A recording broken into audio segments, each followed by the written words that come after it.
Apa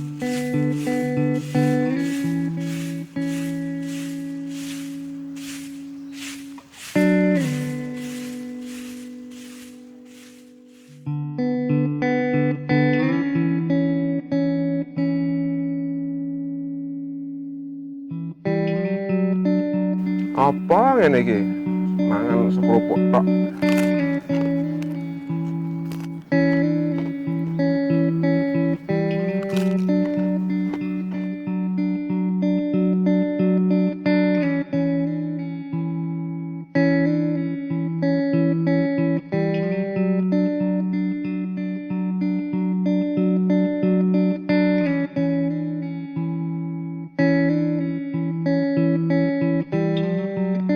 Matur nuwun Gusti, berkatmu luar biasa.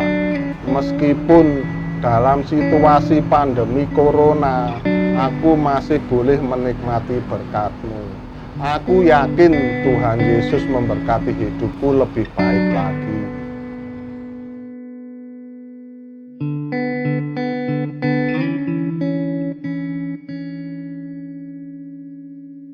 Saudaraku, dari dua gambaran atau contoh sikap di atas, tentunya kita bisa mengambil apa maknanya.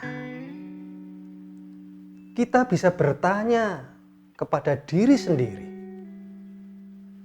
termasuk yang manakah kita itu?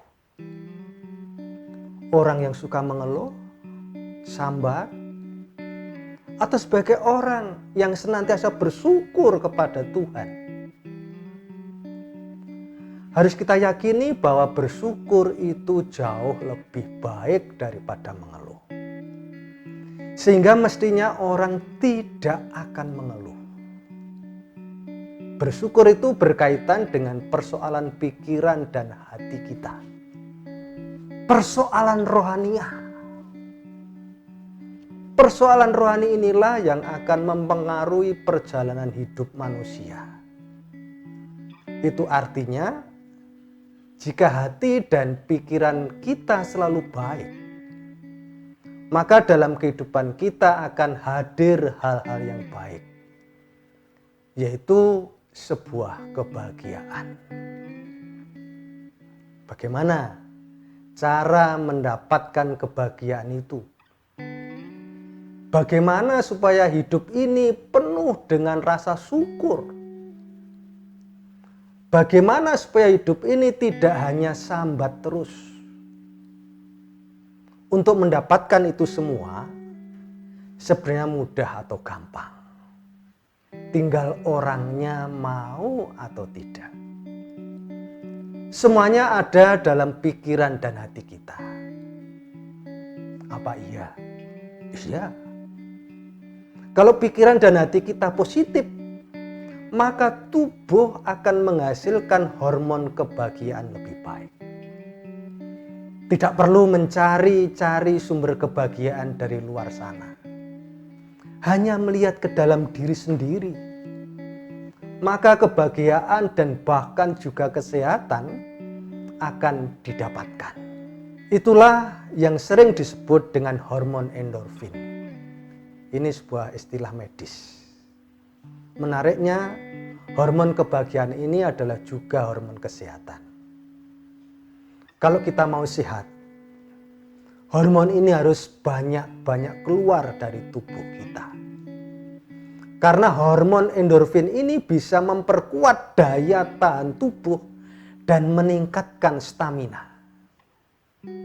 Jadi kalau ada orang yang sering loyo, sering sakit-sakitan, merasa capek, bisa jadi karena masih banyak pikiran dan emosi negatif yang dikeluarkan. Bersyukur itu merupakan sikap positif yang akan membawa kebaikan.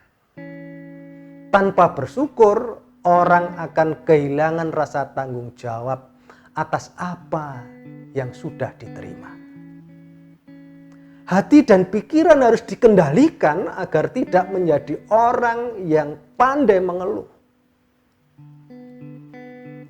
Orang yang pandai bersyukur akan melakukan tindakan-tindakan yang bermanfaat. Saudaraku, orang yang kekurangan atau miskin, tetapi ia mampu dan mau bersyukur, maka ia akan merasa nyaman dan penuh kebahagiaan.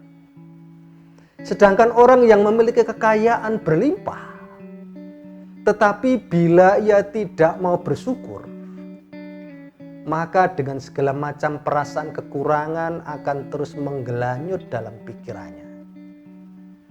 Hidupnya selalu gelisah, merasa paling sengsara, penuh penderitaan. Bahkan kekayaan yang dimilikinya tidak akan mampu memberikan kenyamanan dan kebahagiaan hidup. Pertanyaannya, bagaimana supaya yang ada dalam pikiran dan hati kita ini selalu keluar hormon kebahagiaan? Saudaraku, kita harus sadar bahwa realita hidup ini ada sisi positif dan negatif. Paling tidak ada 3 cara supaya hormon kebahagiaan itu senantiasa keluar atau muncul dalam hidup ini. Yang pertama, bangun mindset positif. Berpikir positif. Lihatlah segala sesuatu dari sisi positif, dari sisi baiknya.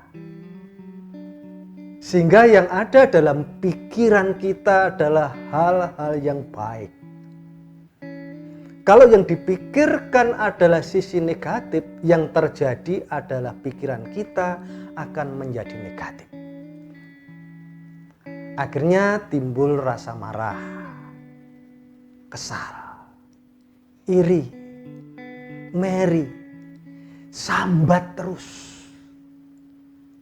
Sedikit saja hal-hal negatif itu keluar, maka bukan hormon kebahagiaan yang muncul, tetapi hormon yang akan merusak tubuh kita. Selalu bersyukur kepada Tuhan atas semua berkat yang diberikan kepada kita. Bersyukur akan membawa kebahagiaan. Yang kedua, bangun perasaan dan emosi positif. Buang semua emosi negatif seperti marah, takut, sedih, iri hati, dan sejenisnya. Sebaliknya, bangun emosi seperti cinta, kegembiraan, sukacita, happy, antusiasme dalam melakukan segala aktivitas. Bangun optimisme, buang rasa pesimis. Dengan menebarkan cinta kasih, baik di rumah, di sekolah, di kampus, di kantor, di lingkungan masyarakat, dan dimanapun berada, akan membuat suasana yang menyenangkan dan menyehatkan. Tunjukkan hidupmu itu bahagia. Yang ketiga, lakukan kebaikan setiap saat. Ojo leren dadi wong apik. Mengerjakan kebaikan akan menjadi sumber kebahagiaan yang luar biasa. Dampaknya orang akan semakin sehat, merasa dirinya semakin berharga dan bernilai. Misi manusia di dunia ini adalah menebarkan kebaikan kepada sebanyak-banyaknya makhluk. Dengan berbuat baik, hidup akan lebih bermakna. Saudara ingin hidup bahagia? Mulailah berpikir positif, bertindak positif, ojo sambat terus, ojo leren dadi wong apik. Teruslah bersyukur. Firman-Nya dalam 1 Tesalonika 5 ayat 18, mengucap syukurlah dalam segala hal. Sebab itulah yang dikehendaki Allah di dalam Yesus Kristus bagi kamu.